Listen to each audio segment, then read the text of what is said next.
asalaamaaleykum mbokku téléspectateur El Mauritania 2 ñuy am mbégte rek di leen dalalaat suñu 3e numéro ci émission xarañ ci jamono nekk tey nekk ñuy am mbégte vraiment di leen dalal ki nga xamante ni moom xaram dafa màcc lool ci wàllu mécanique ban façon mécanique nekk lay def muy soudure mais ban ci soudure yi ndaxte dafa bëri te wute kooku nekk du kenn rek ku dul Oumar Demba Ndiaye Oumar ma lay dalal sama plateau. asalaamaaleykum wa rahmatulahi taala wa barakaatu. soxna Maimouna Lo maa ngi lay nuyu di la ziar di gërëm di la sant di rafetlu vraiment invitation bi mu nekk loo xam ne lu rëy la ci man ma nekk koo xamante ni aussi comme ni nga ko waxee soudeur carrosserie lay def mu nekk métier boo xamante ni métier bu ma neex la métier la boo xamante ni depuis maa ngi nekk lu ndaw dafa nekk loo xam ne dama ko bëgg donc man fier aussi ci li ma nekk aussi soudeur. yan xeetu soudeur ñu am Oumar. xeetu soudeur yi am. mooy par exemple soudeur carrosserie. mooy ñun ñi comme man loolu lay def ñun ñooy defar caisse carrosserie yi. camions yi quoi. am na soudeur métallique. ñoom ñooy defar porte yi gris. am na soudeur tuyauterie. ñoom ñooy def comme tuyau yi. nu ñu koy waxatee sax encore. genre tunnel yi. très bien genre tunnel yeeg yooyu ñoom loolu mooy seen liggéey. am na soudeur aussi.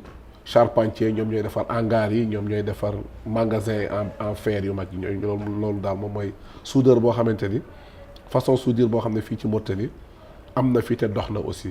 am na fi te dox na di la dalal bu baax rek fi nga xamante ni moom mooy plateau xarañ ci jamono. nga xam yéen rek lañ ko jagleel yéen ñi am ay métier te métier yi nga xamante ne xel lay laajte vraiment rek di si def lu mucc ayib yéen a tax ñu créer émission bi rek tey nag mu di 3e numéro rek ci loolu rek lu may def rek damay dem fële ci réalisation bi rek wax Xadijatu rek mu defaral ma sama premier élément rek.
macha allah lii moom mooy bërëb bi nga xamante ni fa ngay liggéeyee rek ñu fekkoon la fa keroog nga dalal ñu mën a jël suñuy élément yi nga xamante ni moom la ñuy lancer saa su ne rek Oumar si sa biir wax nga léegi dafa di métier bi nga xamante bi nga bëggoon depuis yaa ngi tout tànk ndax mën nga wax métier bi nan la dikkee ak foo ko jàngee.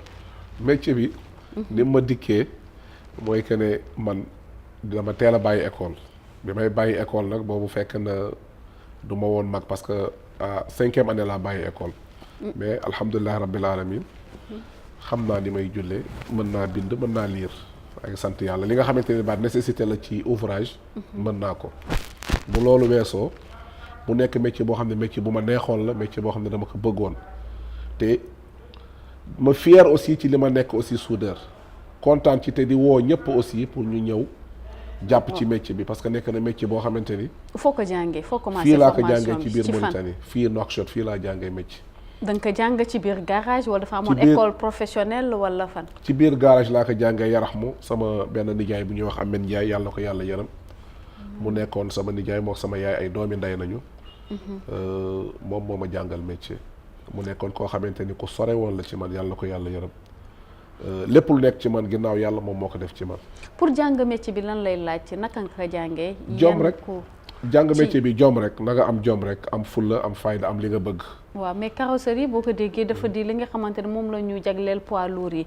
naka ngeen di gisee yéen oto poids lourds yi ba mu yegg si yéen lan ngeen di ci def yan façon aussi méthode ngeen di ko liggéeyee. méthodes yi ñu koy liggéeyee nekk na ay méthodes yoo xamante ni ay méthodes yu minime la parce que amuñu moyen bu bare. amuñu yenn moyens yi nga xamante ni.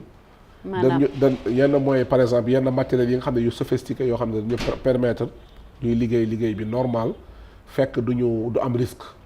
moom ngaa dinañ ko liggéey normal mais risque dafa bare risque lu ne mën na ci am man mii di wax ak yow sama ndigg damm na camion moo daanoon sama kaw sama ndigg damm te loolu yëpp ci risque métier bi la baaraam bu dagg am na ci loxo bu damm mi ngi ci lu ne mi ngi ci. di lépp daal dañ koy delluwaat ci yàlla rek xam ne lépp yàlla la. waaw am na risque mais dafa am ay méthode léegi yéen camion bu ñëwee ci yéen. da ngeen di commencé yi naka ngeen commencé da ngeen di xool camion bi ngeen diagnostiqué ko xool lan moo war ci camion bu nekk loolu nan lay demee lan lay laaj. loolu ni muy demee dafa yomb camion bu ne bu ñëwee. boromam ça dépend ci li mu soxla da ngay gis koo xam ne indi camion boo xam ne amul kees mu bëgg citerne nga gis koo xam ne dafa indi camion boo xam ne daf ci bëgg a teg kees benn. nga gis koo xamante ni dafa indi camion boo xam ne daf ci bëgg a def kees boo xamante ni du beene pour bagage rek donc yooyu yëpp. pour bagage maanaam yi nga xamante ni. voilà day dem di ñëw. di yóbbu commerce yeeg yooyu. très bien am na si yuy beene am na yoo xam ne beene mooy boo xamante ni. pour suuf la wala pour gravier. day beene am na yoo xamante nag loolu amu ci. léegi bu nekk dafa war a am forme ak volume ak forme ak naka ngeen di calculer ba ngay xam ni oto bi par exemple attan na lii nga xam nan lañ ci war a teg. xam nga parce que xel moom macha allah war na ko loolu li nga wax li dëgg la mais xam nga fii Mauritanie si ñun fii. ni ñuy liggéeyee. dañuy à peu près rek. te yàlla mi ñuy dimbale ci à peu près boobu. ñu ngi siy jéem à peu près bi mooy lan mooy que ne camion bi day ñëw nga vérifier châssis bi xool ndax châssis bi dëgër na ak wala kees bi nga ci teg châssis bi attan na ko wala attanu ko loolu boo ko xoolee di nga xam ne ndax kees bi boo si defee oto bi dana gudd fan wala du gudd fan. noonu nga koy xamee. châssis bu nekk dafa am norme yan longueur châssis ñoo am pour nga xamante bu fekkee ne par exemple oto la boo xam ne 10 tonnes lay yeb. kees bu yeb 10 tonnes. châssis bi dafay nekk 5 mètres 80 ba 6 mètres. mais 5 mètres 80 mooy norme bi normal. bu fekkee ne pour keesu 20 tonnes la châssis kees bi 7 mètres lay nekk. 7 mètres sur 2 mètres 50. am na ñu koy def 2 mètres 60 am na ñu koy def 2 mètres 65 ça dépend xam nga rek. dañ koy def. pour que mu gën a mën a yàpp parce que pour du volumer parce que bu kees bi gën a yaatu gën a gudd li muy yàpp day gën a bari te du volumer. mais dana am ñi nga xamante ñu ñëw si yéen di leen indi ni dama bëgg nga modifier ma li nga xamante moom mooy châssis bi aussi mu gën a gudd wala mu gën a kii pour gën a mën a. loolu yëpp dañ koy def boo xoolee ci élément bi nga wane léegi. waaw châssis bi nga gis ñu koy dagg noonu. châssis la woon boo xamante ni oto bi 8 mètres la woon 8 mètres boobu oto la woon boo xam ne kees boo xamante ni pour bagage rek la woon. genre plateforme la boo xam ne pour bagage mooy comme camion yi ngay gis ñuy yàpp brique si dépôt brique yi noonu la mel mais bu fekkee da nga ciy def benn kees châssis benn warul gudd parce que benn day yàpp poids boobu muy yàpp moo tax kees bi du gudd dañ koy def kees ba châssis boo xamante ni day yàpp te norme bi mooy 4 mètres ba 4 mètres 20 moom la châssis benn di am bu fekkee benn la boo xamante ni day yàpp 10 tonnes 10 tonnes yi moom mooy 10 mètres cube bu fekkee ne châssis la boo xamante ni pour 16 mètres cube boobu mën na dem ba 5 mètres guddaayu châssis bi. léegi pour citerne par exemple am na ay citernes yi xam ñoom la ñuy def ndox. waaw yooyu citerne naka ngeen di ko def man daal daf may yéem naka ngeen di ko def ba tëj ko carrément ndaxte ay plaque la woon yu ubbeeku. loolu ay tôle la woon. tôle la yoo xamante ni dañ koy jënd feuille tôle yoo xam ne feuille tôle bu nekk. ak épaisseur am day nekk am na dañuy defar citerne 5 millimètres mooy tôle 50/10. yow client bi ay xool ban genre nga bëgg boo bëggee toolu 5 millimètres bi ñu defar la ci citerne boo bëggee toolu 4 millimètres ñu defar la ci citerne te macha allah bare na citerne yoo xamante ni ñu ngi fii ci biir Nouakchott di daw man mii toog ak yow man maa ko defar. yow yaa ko defar te citerne yooyu yëpp da nga ko jël modifié ko waat. non modifié wuñu ko. citerne yi ñun da ngay ñëw indi sa oto châssis bi rek ñun ñooy jël tôle. defar ñun ñoo koy defar de zéro ba citerne. zéro ba citerne lépp ñun ñoo koy defar. léegi loolu yenn genre jumtuwaay ngeen ciy dugal. yenn genre jumtuwaay parce que gis naa fa ay lu ci mel na ay. tire fort ak ñoom seen. ay palan oui. waaw ndaxte man mii sax demoon naa ba nekk man sama bopp soudeur ci biir bés boobu. ça c'est vrai comme ni ko waxee rek. dañuy jël bu ñu daggee tôle yi ba pare comme ni ma la woonoon fond de cuve yu rond yooyu. moom dañuy jël lal tôle yi teg fond de cuve yi bu ñu ko tegee. wut ay baar yu ci suude lonk ci tire fort bi wala palan di ko xëcc.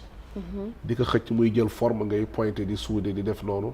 ndànk-ndànk ba mu jël forme citerne comme ni nga gisee citerne. ba mu jël léegi nekk loolu moom mooy tax aussi ndox bi du yàq li nga xamante ni citerne bi. très bien mooy fond de cuve yooyu nekk ci diggante yi. fond de cuve yi nekk ci diggante yi moom mooy tax citerne bi ndox bi du yëngatu en même temps citerne bi du gonfler parce que ndox dafa am doole. bu secoussé fekk amul ay fond de cuve ci biir.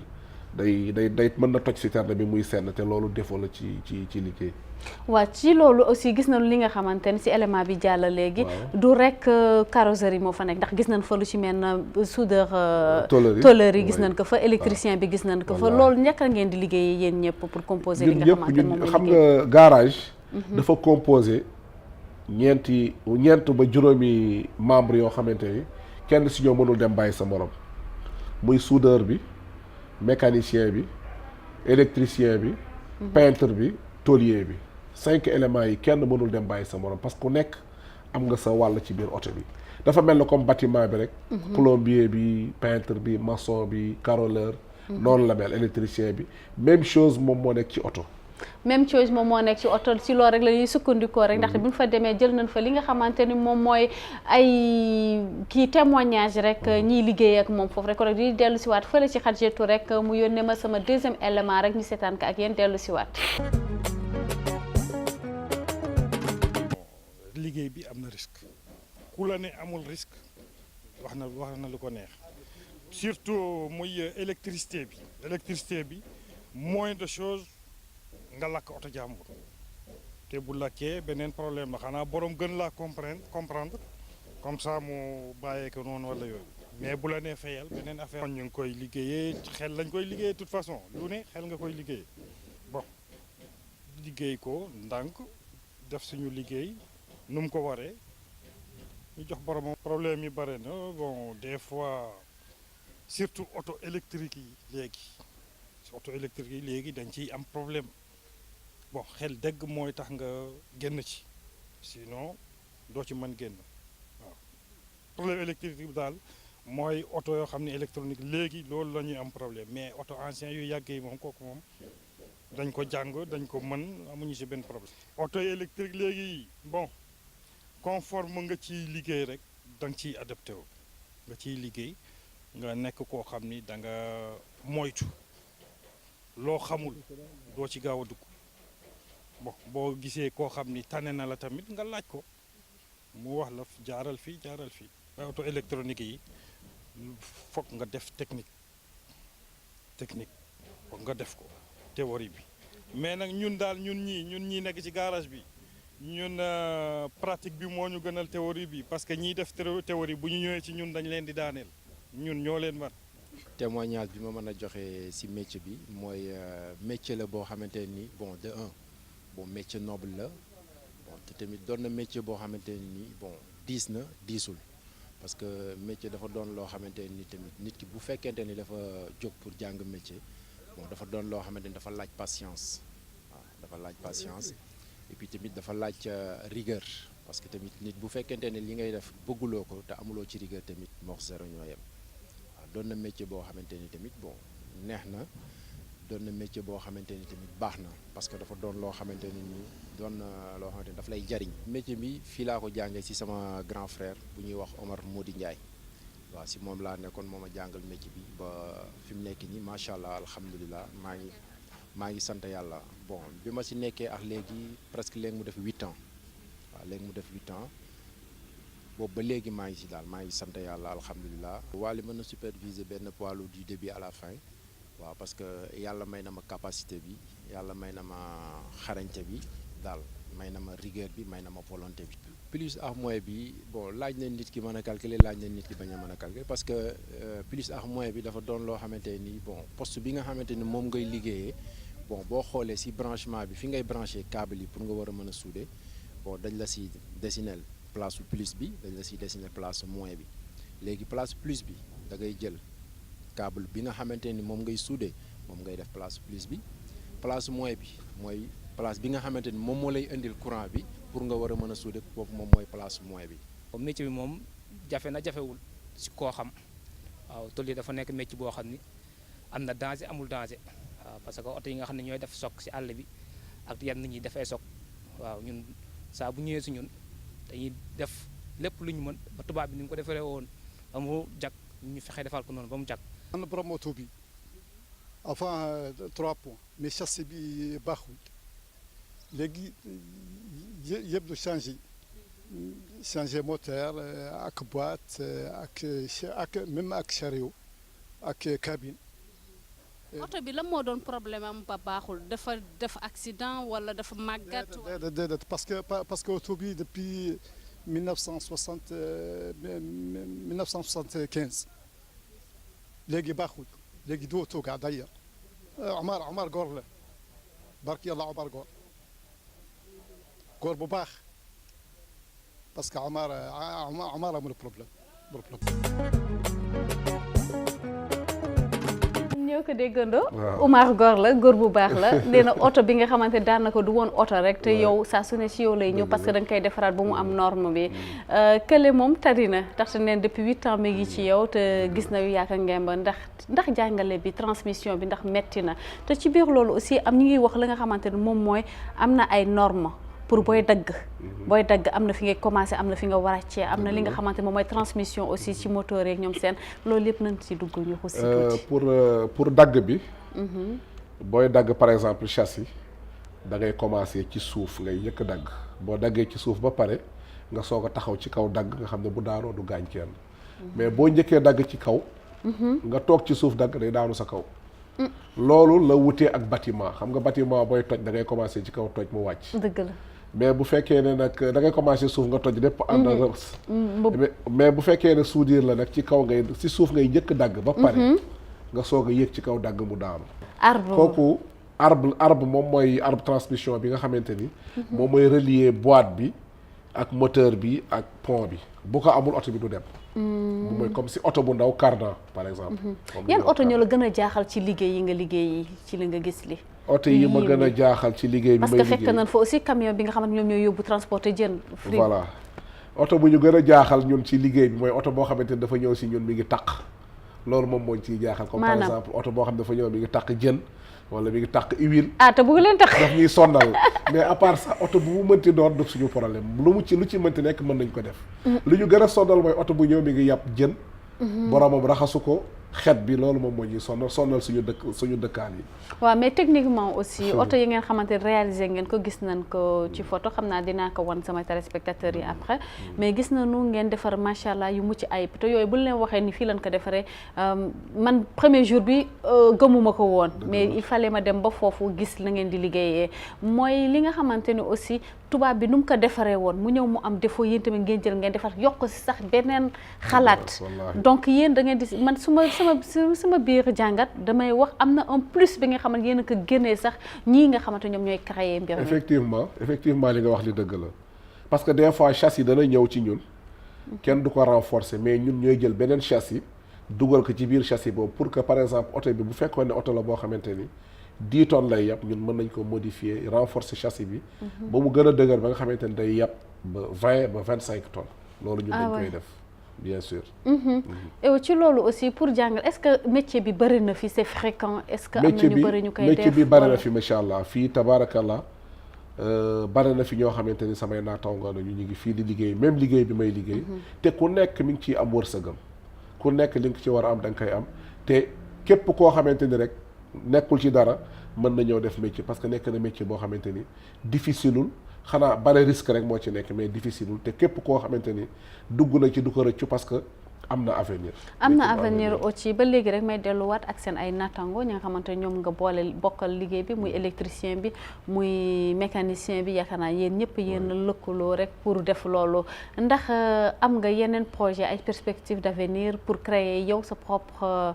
je sais pas naka laa koy waxee usine bu formelle bi nga xamante ni daal dana nuroo tuuti ak lu ñuy gis tugal. xam nga li nga wax li dëgg la loolu ku nekk daf koy xalaat. te di ngi def métier boo xamante ni macha allah bare na fi ay nit yoo xamante ni ay responsable ci biir dëkk bi ñoo xamante ni xam nañ ba ci Abdoul Aziz bi nga xam ne moom mooy président Mauritanie man dama ko doon liggéeyal.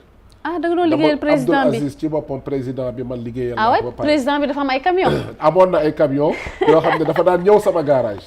ah di ma koy liggéeyal te mu nekk nit koo xamante ni wax dëgg yàlla. nit la boo xamante ni du bare wax man mii di wax yow triandé naa ko ba taay. yow nga triandé suñu président triandé naa président ba taay ba pare nga toog télévision Mauritanie di ko wax. ah Oumar te yàlla xam na ne du ci teg baat du wax dëgg yàlla loolu rek nit xam nga da ngay seede lu rafet da ngay seede loo xam ne moom moo am te loolu moom moo am. wax dëgg yàlla tardel naa liggéeyam ma war ko pareel tey loolu mooy triandage ma war ko pareel tey. ma dem dugal ci beneen liggéey te du ma ko pareel.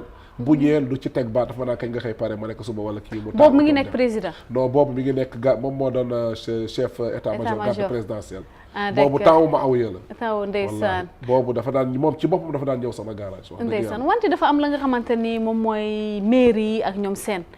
mairie yi ñoom dañuy ñëw ci ñun mais amuñu ak ñoom problème.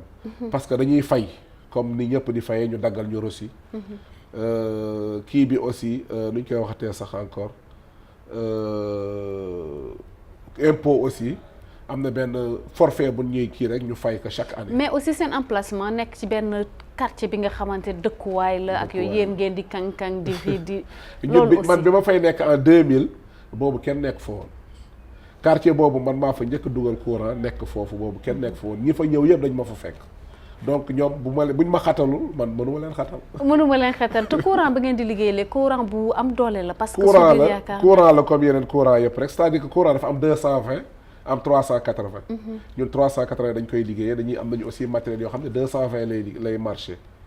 mais ça dépend ci ampérage ñun dañuy liggéey ampérage 30 ampères moom la ñuy liggéeyee fekkee kër yi la nag 10 ampères 15 ampères la ñuy liggéeyee loolu moom mooy différence courant mais à part ça lépp benn la même courant bi la rek. à part ça lépp benn la même courant bi la rek te ñoom seen liggéey mu laaj ko saa su ne rek ñu koy liggéey ndaxte moom mooy leen di yóbbu ci kanam ci loolu rek duy dukkaat fële ci réalisation bi rek moo wax Khadijatou rek nañu jox suñu troisième élément mu di élément ki nga xamante ne moom mooy yedd ndaxte yaakaar naa boo gëstoo ci waxtaan bi ba pare teg leen élément teg leen li ngeen xamante ni moom mooy seede foog ñu teg leen la nga xamante moom mooy yedd ñu yedd leen naka ngeen di duggee ci biir métier wala ku ko bëgg nan la war a def kon nekk Khadijatou sama troisième élément. conseil mooy ku nekk kuy liggéey lii daal na nga maandu surtout na nga maandu am comportement bu baax ak clients yi. ñi nga xamante ni ñoo may seetaan bon li ma leen conseillé mooy que ne métier bi doon na métier boo xamante ne nii difficile na difficileul toutefois que nit ki yàlla def nekk ci nga bëgg ko rek incha allahu rabbi yàlla mën na la si dimbali jàppale la si doon na métier boo xamante ni tamit difficileul daal parce que patience rek la laaj parce que adduna loo gis lu nekk rek patience la laaj. Omar Demba moom mooy sama professeur ba mën a waxee ci moom mooy que ne Omar Demba géej la du jeex Omar foo natt baaxam weesu na ko.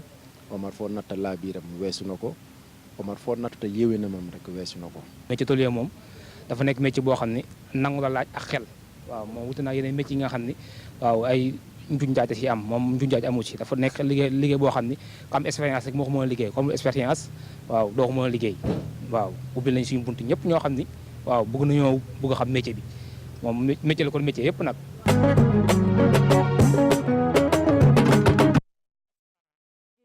donc mu di li nga xamante ne témoignage bi nga xamante ni ki nga jàngal moo ko def ci yow donc métier bi boo ko waxee transmettre pour nga ubbi si conseil bi nga xamante ne moom ngay jox ñii duñuy seetaan mooy lan ak bu fekkee aussi am na li nga xamante ne waxtaan te mu ñor la nga bëgg ko waxtaanee ci biir xarañ ci jamono lan la. man lan laay wax rek mooy que ne comme ni nga ko waxee rek métier bi. métier la boo xamante ni képp koo xamante ni rek bëgg nga ko rek man maa ngi lay tàllal sama loxo nga ñëw dugg. parce que wërsëgu yàlla bi du jeex yàlla li mu yor soxlaw ko pour ñun la ko dencal ñun doomu aadama donc nit waroo soxoree kenn waroo yaakaar ne kii bu ñëwee ubbi sa wet wala nekk sa wet yow dootoo am lépp daal yàlla la yàlla daal moo fi nekk. ndax am na limitage d'âge aussi parce que man daf may yéeme li nga xam droit de l'enfant ngay jël xale yi tuuti dugal ci yenn garage yi est-ce que yéen am na benn norme benn limite ba nga xamante ne il faut xale bi am âge boobu pour mën a ñëw accès ci yéen surtout dafa bëri risque. loolu li nga wax li dëgg la li gis nga li nga wax li nii dafa nekk loo xamante ni lu yéeme la ci garage yëpp nag. parce que des fois doo ko mën a bañ parce que da ngay gis koo xamante ni doomam daf ko të. mu nanguwul jàng mu nekk xale bu ndaw mu ñëw ne la da nga ko jàngal métier. aussi yow li nga ciy def da nga koy def rek te yàlla tax mais risques yi ciy ñëw da nga koy jël yëpp delloo ci loxo yàlla. parce que lu ne mën na la ci fekk lu nekk mën na la ci fekk mais yëpp da nga koy delloo ci loxo yàlla rek. léegi ci lan ngay tàggoo ñi nga xamante ni moom mooy téléspectateurs yi conseil bi moom mooy ubbi nga sa buntu képp ki nga xamante ne bëgg na ñëw ci métier bi rek war na ñëw foofu yaa ngi koy dal ñu ngi fële ci Dar Naim ci Carrefour Hay Sakin bi moom mooy citerne ñoom seen emplacement ñëpp xam nañ ko sa kàddu bu mujj ci biir émission bi rek. sama kàddu bu mujj mooy kontaan rek ci dalal bi ma dalal bi mu nekk loo xamante ne aussi lu rëy la ci man. di woo ñëpp daal par exemple ci métier bi képp koo xamante ne rek bëgg nga ñëw ci métier bi maa ngi lay tàllal loxo. nga ñëw dugg incha allah doo ko rëccu parce que Mauritanie nekk na dëkk boo xamante ni fi ñu toll fi nii. métier bi dafa nekk métier boo xamante ni métier bu dul chômer la parce que projet yu bare mi ngi fi projet yi fi nekk yëpp. macha allah dañuy soxla suñu métier. donc ku ci liggéey yëpp du ko kii mais képp ku ci bëgg a liggéey mu boole kaak tuuti jàng dana ko arrangé. bëri na xaalis métier bi torop. bari na xaalis trop ku leen a bariwul xaalis day wax lu ko neex. kon nekk gars yi jóg leen gaaw dem fële nga xamante ni moom mooy fekki Oumar ci métier boobu rek macha allah man mu di métier bi nga xamante ni bu may yéem métier bu noble vraiment bi nga xamante ni rek saa soo koy def rek da nga war a booleek moytu mandu ànd ak sa xel ànd ak dal aussi da ciy baax lool ndaxte dafa bëri ay risques mais macha allah rek yàlla na leen yàlla aar saa su ne rek comme ni nga waxee woon li la fa daloon li yàlla bu mu amaat rek yàlla bu mu am kenn si ñi nga xamante ñu ngi dem ci métier boobu rek mu doon sama 3e numéro rek fii ci biir xarañ ci jamono rek ma leen di dig daje incha allah mbokk ak téléspectateur sama beneen numéro.